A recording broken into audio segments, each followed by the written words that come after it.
Hello दोस्तों, आपका इस्तकबाल है आपके अपने YouTube channel one step for goal पे।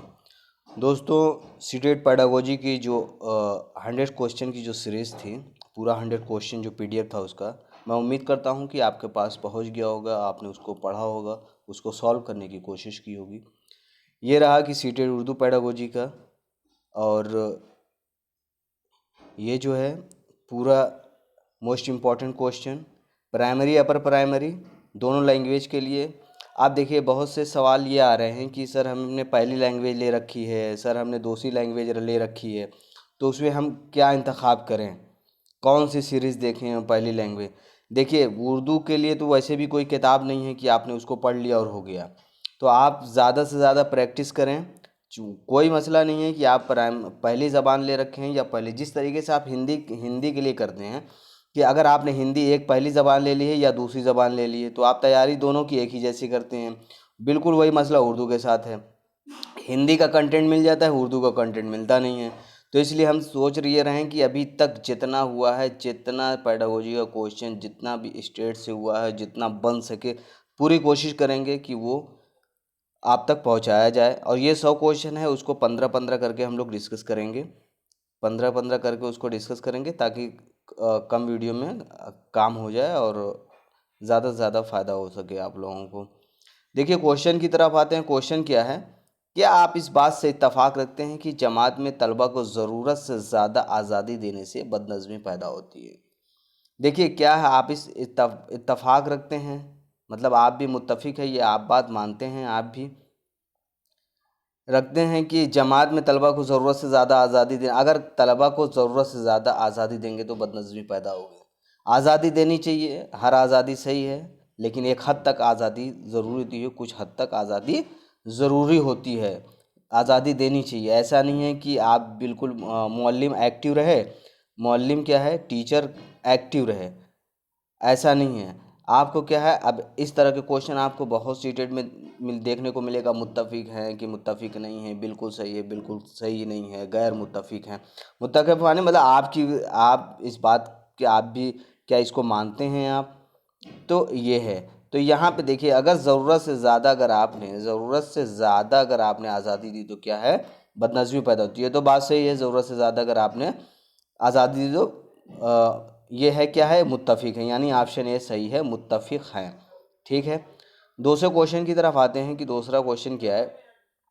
देखिए, अपनी जमात में अपनी जमात में तालीमी तौर पर बिछड़े हुए तालिब इल्म के साथ आपका रवैया कैसा होगा?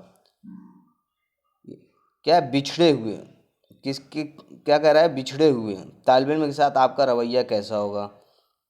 ठीक है, अब ऑप्शन देखते हैं कि ऑप्शन में क्या है।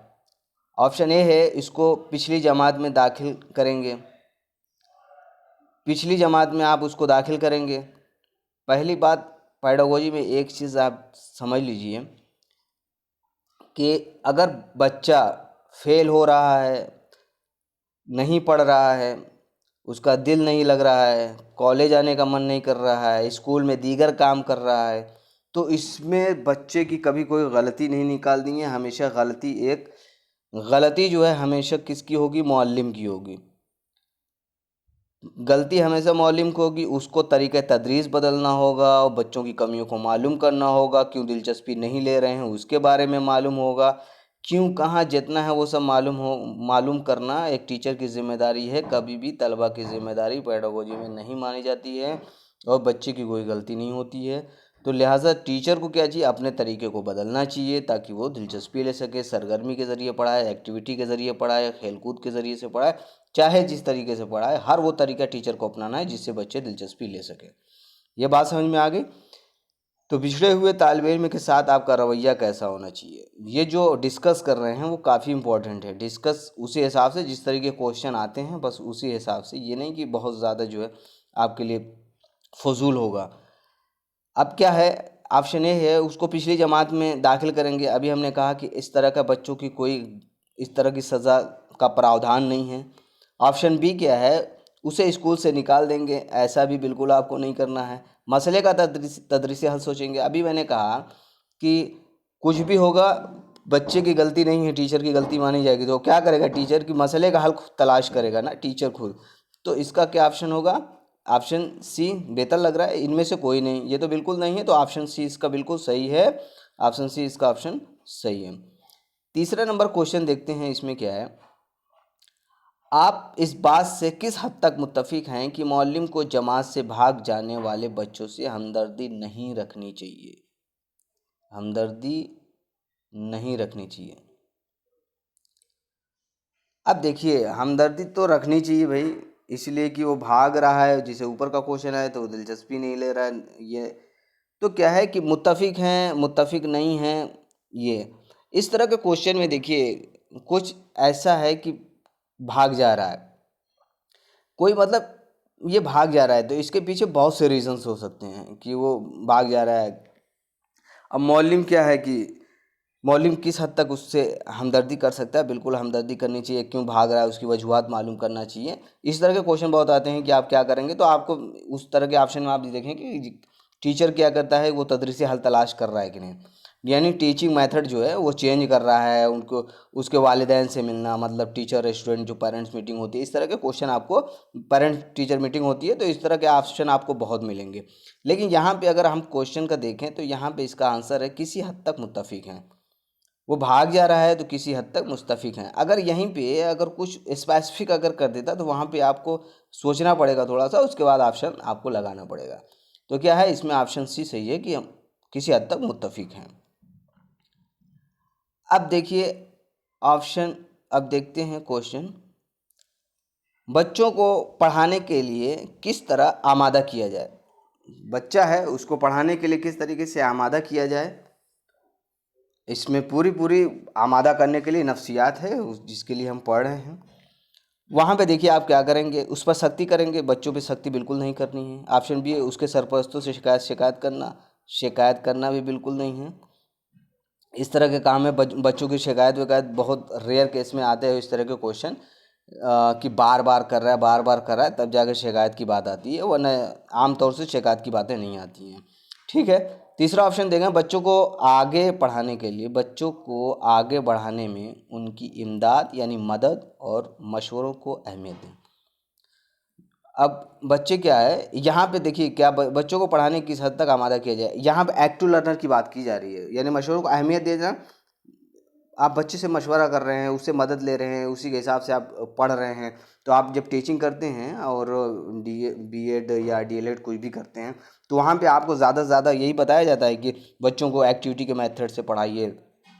प्राइमरी में तो इसकी बहुत ज़्यादा उम्मीद है कि बच्चे लेक्चर मेथड से पढ़ते नहीं हैं, या कहानियों के ज़रिए से आप पढ़ाइए, बच्चों से कहानियाँ सुनिए, इस तरीके से मतलब बच्चे एक्टिव रहें और अपनी वो क्रिएटिविटी को दिखा सके। इससे क्या रहेगा कि बच्चों को भी मालूम होगी, हाँ भाई हम जो बता रहे हैं उसको अहमियत है और इसको जो है अच्छी तरीके से सुना जाता है।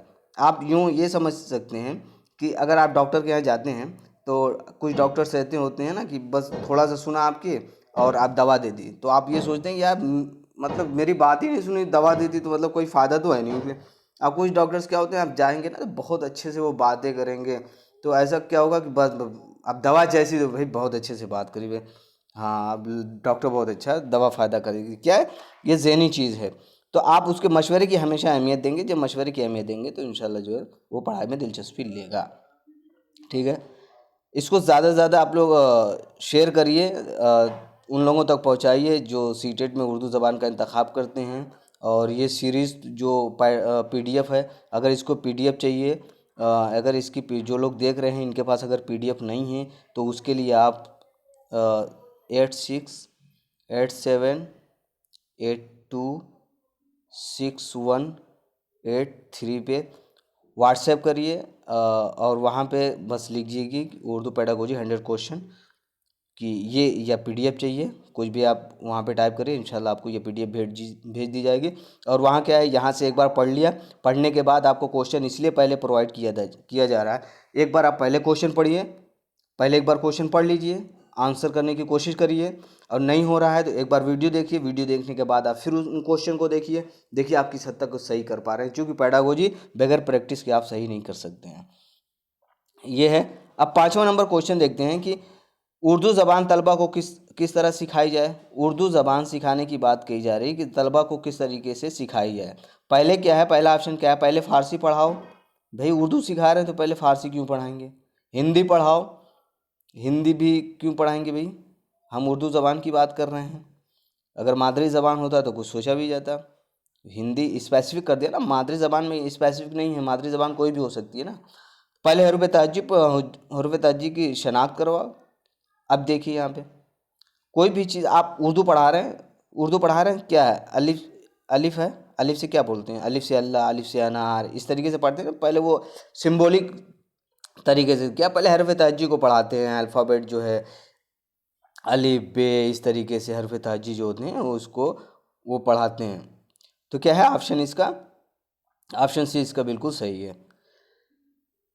6 नंबर क्वेश्चन देखते हैं, क्या कहा जा रहा है कि तलबा का तलफ़ुज़ किस तरह बेहतर होगा, तलबा का तलफ़ुज़ किस तरीके से बेहतर होगा। देखिए यहाँ पे ये इसको ऑप्शन ए मान लीजिए, ये बी मान लीजिए, ये सी मान लीजिए, ये डी मान लीजिए, इतना तो हो जाएगा। बहरहाल सबक की ऑप्शन ए क्या है, पहला ऑप्शन क्या कह रहा है, सबक की बुलंद ख़ानी करा के। ऑप्शन बी कह रहा है सबक की नकल करा के। ऑप्शन सी क्या कह रहा है, शक्ल अल्फाज के, मुश्किल अल्फाज के माने लिखाना। दूसरा किसी तरह नहीं। ये तो भाई चौथा ऑप्शन तो नहीं होगा।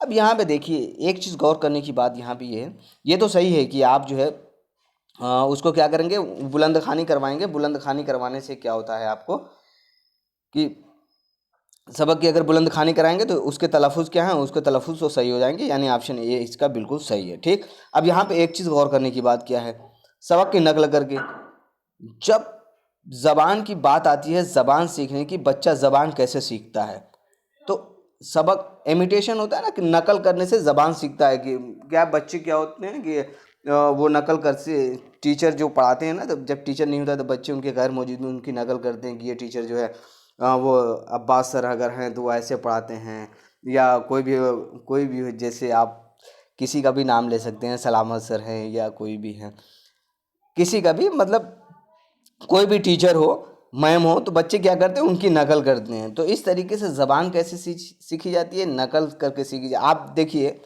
बच्चा छोटा होता है, गौर से सुनिएगा इसको, एक दो क्वेश्चन आपको ज़रूर मिलेगा। ये बच्चा छोटा होता है तो क्या होता है, हल्का सा जब बोलता है ना, ज़बान पे चूँकि दांत पूरे आए नहीं होते हैं तो इसे थोड़ा तुतलाहट होती है।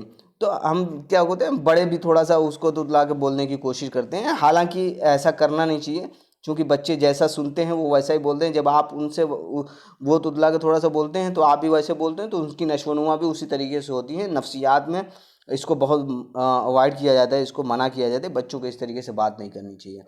तो नकल करने से ज़बान को सीखा जाता है, ये यहाँ पे इसको याद रखिएगा। ठीक है, अब 7वां क्वेश्चन देखते हैं, क्या है, तलबा से क्या अमली काम कराया जाए, तलबा से क्या अमली काम कराया जाए। देखिए उर्दू के साथ एक पेडागोजी के साथ बहुत बड़ा मसला होता है ना, कि वो पता नहीं किस तरीके से वो ट्रांसलेट करते हैं, गूगल ट्रांसलेट करते हैं कि कैसे करते हैं, कि वो खुद ना तो जुमले की साख सही रहेगी, वो आपको एक एक जुमले से पकड़ना पड़ेगा कि हाँ क्या है।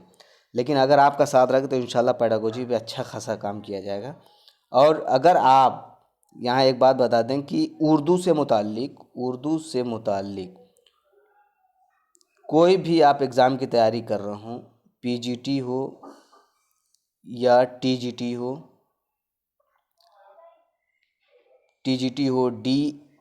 DSSB, कोई भी आप कर रहे हैं तैयारी, इंशाल्लाह सारी इन्फॉर्मेशन इस चैनल पे दी जाएगी।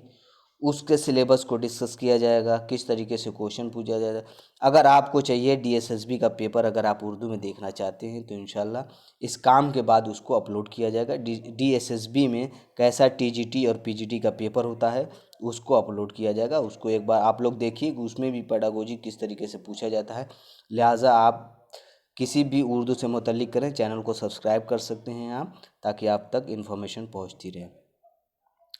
तो यहाँ पे क्वेश्चन तो हो गया सबक की बुलंद ख़ानी से। अब क्या है, तलबा से क्या अमली काम कराना चाहिए, मैदान में खेलने के लिए करना चाहिए। देखिए अगर तलबा से क्या अमली काम कराना चाहिए, आप जो है कभी भी एक चीज़ आप याद रखिएगा, अगर आप EVS पढ़ रहे हैं, इन्वायरमेंटल स्टडीज़ पढ़ रहे हैं, तो वहाँ पे ज़्यादा से ज़्यादा प्रोजेक्ट मेथड का इस्तेमाल होता है।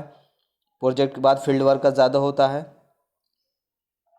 फील्ड वर्क का ज़्यादा इस्तेमाल होता है। तो इस बात को ध्यान रखिएगा कि जब आप उर्दू या ज़बान की कोई भी पेडागोजी हल कर रहे हों तो वहाँ पे ज़्यादा से ज़्यादा बच्चों को नज़में सुननी चाहिए, कहानी सुननी चाहिए, बच्चों की बात को तवज्जो देनी चाहिए और वह उनसे लेक्चर मेथड को ज़्यादा से ज़्यादा इसमें अवॉइड किया जाता है, सरगर्मी को ज़्यादा दिया जाता है, ड्रामेटिक मेथड को यानी सरगर्मियाँ को, एक्टिविटीज़ को।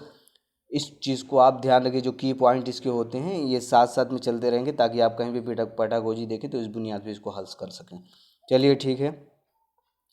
अब देखिए तलबा से क्या अमली काम करा सकते हैं आप। मैदान में खेलने के लिए कहा जाए, हमने कहा अगर ईवीएस की बात रहती, थोड़ा सा क्वेश्चन अगर बदल देता तो फ़ौरन पहला ऑप्शन सही हो जाता। चूँकि उर्दू की बात है तो पहला ऑप्शन ये सही नहीं होगा।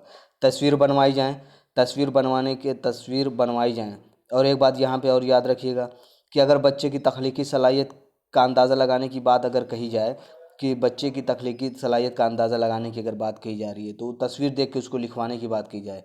अगर तस्वीर देख के बच्चों से कुछ लिखवाने की बात की जाए तो उसमें क्या है, बच्चे उसमें ज़्यादा से ज़्यादा जहनी सलाहियत का, ज़्यादा से ज़्यादा सेंसेस का इस्तेमाल करेंगे। तो उसमें तख्लीकी सलाहियत है यानी क्रिएटिव बच्चों के लिए वो होता है कि बच्चों की तख्लीकी सलाहियत उभर कर सामने आती है। तो वहाँ पे अगर क्वेश्चन बदल दिया जाए तो तस्वीर के ज़रिए, थोड़ा सा ऑप्शन भी बदल जाएगा, तस्वीर के ज़रिए देख के बच्चों से कुछ लिखवाना, ये भी ऑप्शन है, इसको भी ध्यान रखिएगा। और तीसरा ऑप्शन क्या है, नज़म या कहानी सुनी जाए। तो अब नज़म या कहानी चूँकि इस तरीके से नहीं है, तलबा से क्या अमली काम करवाना चाहिए, तलबा से नज़में या कहानी सुननी चाहिए। इसमें बच्चे एक्टिव रहेंगे और बच्चे, अब कहानी क्या है, उनको अपनी ज़बान में आप उनसे कहानी सुनिएगा या किसी कहानी का खुलासा करिएगा या उनके साथ क्या हादसा हुए वो बयान करने की कोशिश, मतलब जिससे बच्चे अपने तजुर्बात को शेयर कर सकें। तो तीसरा ऑप्शन बिल्कुल इसका सही है। आठवां क्वेश्चन क्या है, बच्चों को ज़बान सिखाने के लिए आसान तरीका क्या है। देखिए ज़बान सिखाने का आसान तरीका क्या है, आसान तरीका क्या है, देखिए ज़बान सीखने का आसान तरीका क्या है। सबसे पहले ज़बान सीखने में ज़रूर पहले तो सुनना होता है, ठीक है, पहला सुनना होता है, दूसरा बोलना होता है, तीसरा पढ़ना होता है, चौथा लिखना होता है। इस तरीके से ज़बान का रूल चलता है। तो आसान तरीका क्या है, तो पहला ऑप्शन है तस्वीरों के ज़रिए। तस्वीरों के ज़रिए देखिए, कंफ्यूज बिल्कुल ना होइएगा, क्योंकि बच्चा जब पहली क्लास में आता है तो वो बच्चे अल्फ़ाबेट को जो सीखते हैं वो तस्वीरों के ज़रिए सीखते हैं। इस वजह से आप ये, लेकिन सीखते कैसे हैं भाई, वो पहले से तो मादरी ज़बान सीख के आता है ना भाई, वो तो इतना जानता है ना कि अलिफ से अनार बोल सकते हैं, अलिफ से अल्लाह बोल सकते हैं, बे से क्या होता है वो तो बोल सकते हैं, आपसे बात कर सकता है, अपना नाम बता सकता है, अपना पता बता सकता है, घर का, अपने माँ बाप का, वालिदैन के नाम बता सकते हैं ना वो। तो क्या है, इस पर कंफ्यूज बिल्कुल होने की ज़रूरत नहीं कि तस्वीरों को देख के, किताबें पढ़वा कर, किताबें पढ़वा कर, और तीसरा क्या है, रेडियो सुनकर, चौथा क्या है, सख्ती करके। अब यहाँ पे ऑप्शन देखिएगा तो सबसे बेहतर ऑप्शन है रेडियो सुन के, चूँकि ज़बान का ताल्लुक सुनने से है। जब तक आप सुनेंगे नहीं आप बोलेंगे नहीं, तो आप आसान तरीके से उसको क्या करेंगे कि जब से, अब देखिए यहाँ पे एक एनसीईआरटी की बात करें, एनसीईआरटी की जब किताब आप पढ़ेंगे उर्दू की 6, 7, 8 में अगर एनसीईआरटी की किताब पढ़ेंगे तो कोई भी जैसे ग़ालिबन वहाँ पे नेहरू जी का एक लेक्चर है, उसमें नेहरू जी का लेक्चर है, गांधी जी के इंतकाल के वक्त नेहरू जी ने एक रेडियो पे नश्र किया था, अपना एक पूरा बयान नश्र किया था। अब उसको आप बच्चों को पढ़ा रहे हैं तो अब वहाँ पे नीचे करके जो लिखा रहता है हाशिए में, वहाँ पे ये टीचिंग तदरीसी अशिया में ये लिखा था कि आप उसको किस तरीके से उसको पढ़ेंगे। तो आप क्या करेंगे, रेडियो के ज़रिए या ऑडियो विजुअल ऐड का इस्तेमाल करके या आईसीटी का इस्तेमाल करके बच्चों को उनकी ज़बान, मतलब उनके लेक्चर को सुनाया जाए क्लास में, ताकि बच्चे डायरेक्ट उनके तजर्बात को ऑब्ज़र्व कर सकें, उनकी बहू ज़बान को समझ सकें, ताकि वो एक हकीकी जो उनका जो लेक्चर है वो बच्चे उसको सुन सकें और उससे इस्तेफ़ादा कर सकें। ठीक है, इन सब बातों का ध्यान रखिएगा। तो रेडियो सुन के अगर इस तरह की कोई बात आती है, जैसे प्रेमचंद की कहानी की बात अगर आ जाए या किसी लेक्चर की बात आ जाए या कुछ भी आ जाए, तो अगर आपको डायरेक्ट अगर तजर्बा करने की बात आए, सुनाई जाए, तो आप क्या करेंगे, उसको डायरेक्ट जो रिसोर्स होंगे वो प्रोवाइड कराएंगे। ठीक है, अब देखते हैं 9 नंबर क्वेश्चन, तलबा की सलाहियत का अंदाज़ा किस तरह से किया जाएगा। तलबा की सलाहियत का अंदाज़ा किस तरीके से किया जाएगा। अब देखिए, बस्ते का वज़न देख के, ये बिल्कुल नहीं है भाई। अब दूसरा क्या है, सबक पढ़वा के, हाँ बिल्कुल हो सकता है, सबक पढ़वा के। तीसरा क्या है, उसका चेहरा देख के। भाई चेहरा देख के तो पढ़ने का कोई ताल्लुक है नहीं चेहरा से। डांट डांट वाट कर, डांट डपट कर लिखा हुआ है भी, देखिएगा इसको, थोड़ा सा नुक्ता इधर उधर हो जाता है, डांट डपट कर, तो ये भी नहीं होगा। बस्ते का वजन देख के ये भी नहीं होगा, तो बी ऑप्शन इसका बिल्कुल सही है। सबक को पढ़वा के आप बच्चे की सलाहियत का अंदाज़ा लगवा सकते हैं। ये आम अंदाजे की बात है, अगर कुछ खास कर देता तो फ़ौरन लिखने वाला ऑप्शन हो जाएगा। अगर लिखने का फ़ौरन ऑप्शन दे देगा तो लिखने वाला हो जाएगा। इसलिए कि बहुत ध्यान से आप पेडागोजी को सॉल्व करिएगा। छोटी छोटी बातें हैं, उसको आप ध्यान दीजिएगा, इंशाल्लाह पूरा सही होगा। 10 नंबर क्वेश्चन क्या है, ज़बान सीखने में दस झैल जदीद आलात माउन साबित हो सकते हैं। तो भाई जदीद आलात की जब भी बात की जाए तो हम जैसे रिकॉर्ड कर रहे हैं तो आईसीटी का इस्तेमाल कर रहे हैं, आप पढ़ रहे हैं तो आईसीटी का इस्तेमाल कर रहे हैं। तो आईसीटी के इस्तेमाल में भाई सारी टेक्नोलॉजी आ जाएगी, जिसमें टेक्निकल चीज़ हो, जैसे टेप रिकॉर्डर होगा, रेडियो हो गया, टेलीविज़न, इंटरनेट एक्सेट्रा। अब ये क्या है, पहले में तो यही है, टेप रिकॉर्डर है, रेडियो है, टेलीविज़न है, इंटरनेट है। दूसरे में मोबाइल है, तीसरे में घड़ी है, चौथे में चार्ट है। अब इन तीनों चीज़ को हम इंटरनेट के ज़रिए से, इन सारी चीज़ों से, इन सारी कमियों को हम पूरा कर सकते हैं। तो ऑप्शन ए इसका बिल्कुल सही है। देखिए आप लोगों के पास पीडीएफ है इसका, ना हो तो व्हाट्सएप करिए। जितने लोग देख रहे हैं वो व्हाट्सएप करें, व्हाट्सएप के ज़रिए आपको पीडीएफ पहुंचा दी जाएगी, ताकि एक बार आप उसका मुताला कर लें, उसको एक बार देख लें, उसके बाद आप वीडियो देखेंगे। इंशाल्लाह जो है मैं उम्मीद करता हूँ कि पेडागोजी का क्वेश्चन इस बार उर्दू का कोई भी होगा बचेगा नहीं। जांच का तरीका कार क्या है, 11 नंबर क्वेश्चन है, जांच का तरीका कार क्या है। जांच का तरीका क्या है और क्या होना चाहिए। सवाल के लिहाज से नंबरों की तकसीम पर, सवाल के लिहाज से नंबरों की तकसीम पर, तलबा की सलाहियत के आम तासुर। अब ये देखिए, तलबा के सलाहियत का आम तासुर, अभी देख लेते हैं इसको। नंबर 3, पहला देखिए जांच का तरीका क्या है। देखिए सवालों के लिहाज से नंबरों की तकसीम, ये देखिए आप क्या है, आम तौर से जो होता है जो स्कूलों में, कि आपकी मार्कशीट क्या देखते हैं, हाई स्कूल का रिजल्ट आया है, हाँ आ गया, किसका 70% आया है, 60% किसका है, जैसे 70% किसका है, 90% किसका है। तो नंबरों के ज़रिए हम अंदाज़ा लगाते हैं कि हाँ भाई इसका इसका 90% से ये बहुत ज़हीन है। हालांकि नंबर का और इंटेलिजेंस का जहानत से कोई ताल्लुक़ नहीं है। आप यही देखते होंगे अक्सर जो है, लोगों का कॉल सुनते होंगे, बिल गेट्स का सुन लिया कि अब मैं तो नहीं पढ़ सका, मतलब मैं गोल्ड मेडलिस्ट नहीं हूँ, लेकिन बड़े बड़े गोल्ड मेडलिस्ट मेरे अंदर काम करते हैं, है ना।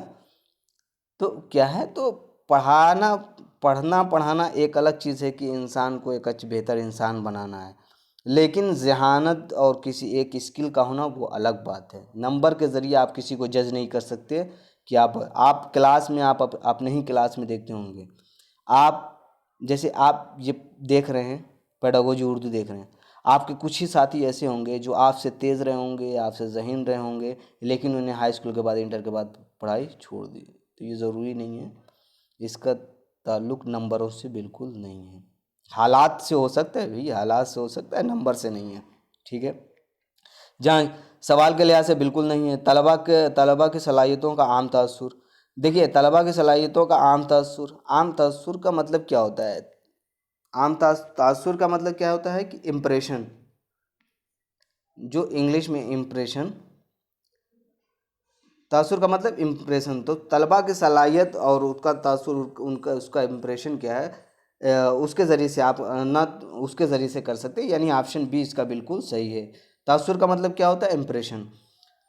नंबर हासिल करने वाले की कुंजी ये भी नहीं है। जांच के उसूल बहुत से होते हैं, लेकिन यहाँ पे ऑप्शन बी इसका बिल्कुल सही है, बी ऑप्शन इसका बिल्कुल सही है, ठीक।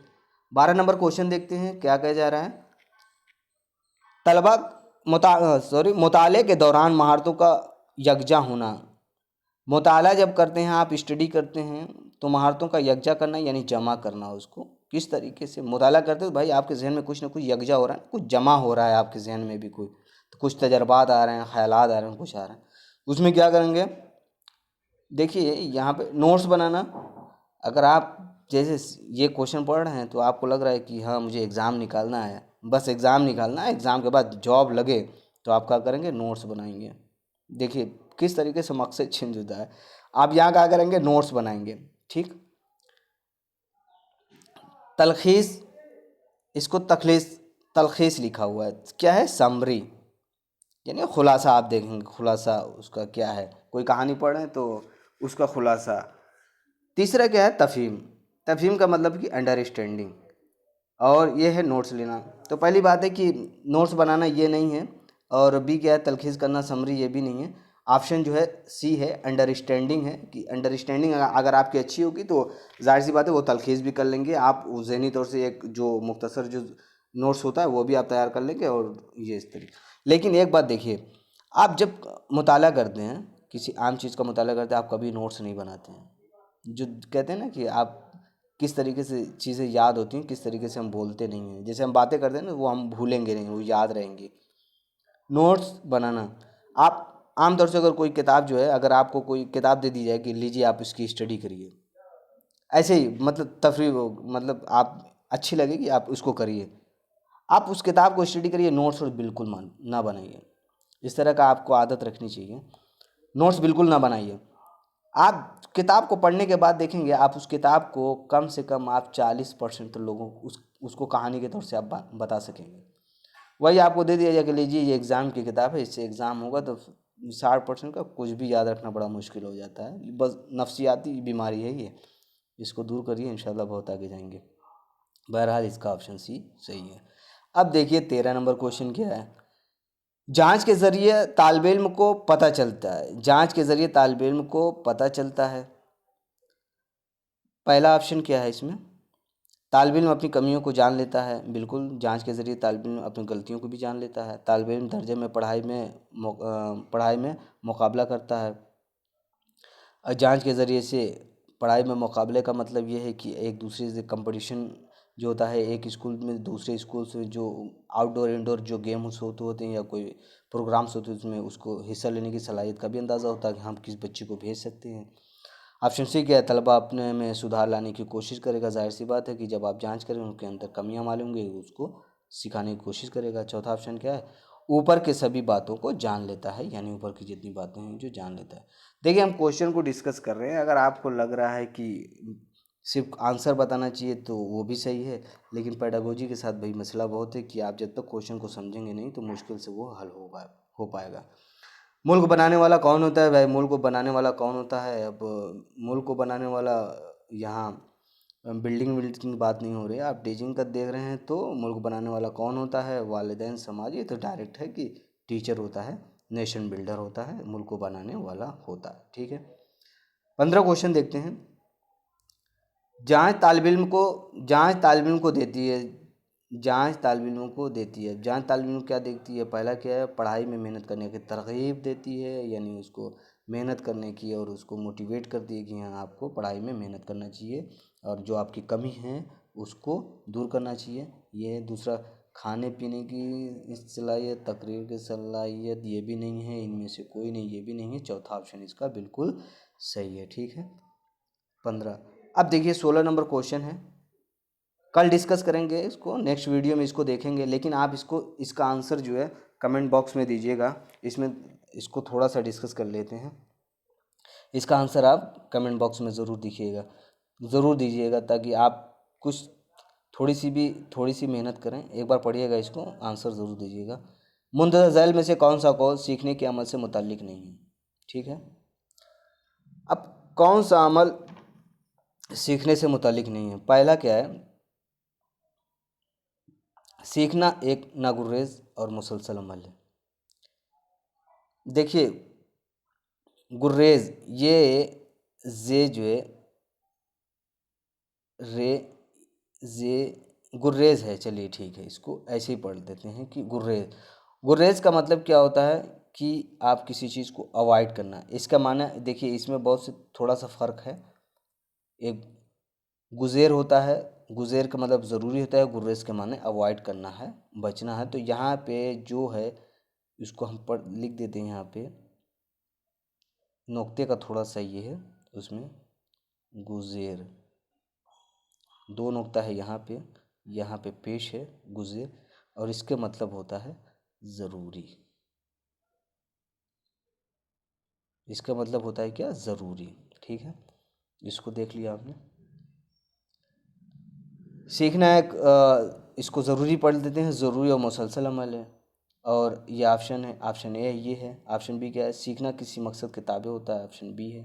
ऑप्शन सी क्या है? सीखना ज़हनी तरक्की और इंसानी शख्सियत की तश्कील व तामीर का मौसर ज़रिया है। ठीक है, इफ़ेक्टिव तरीका है। तामीरी यानी कंस्ट्रक्टिविस्ट जो तरीका होता है, अप्रोच होती है, उसकी बात तालीमी इदारे में ही सिर्फ सीखने के अमल को किया जा सकता है। इसका ऑप्शन आप ज़रूर कमेंट बॉक्स में दीजिएगा कि कौन सा ऑप्शन इसका सही है। फिर उसके बाद इसके आगे से डिस्कस करेंगे अगली वीडियो में। पूरा वीडियो देखने के लिए शुक्रिया। ज़्यादा से ज़्यादा मेहनत करिए, बस एग्ज़ाम हो सकता है कि वैसे होने वाला तो है, लेकिन अब देखिए अल्लाह आलम बिस्सवाब होता है कि नहीं। ठीक है, मिलते हैं नेक्स्ट वीडियो में।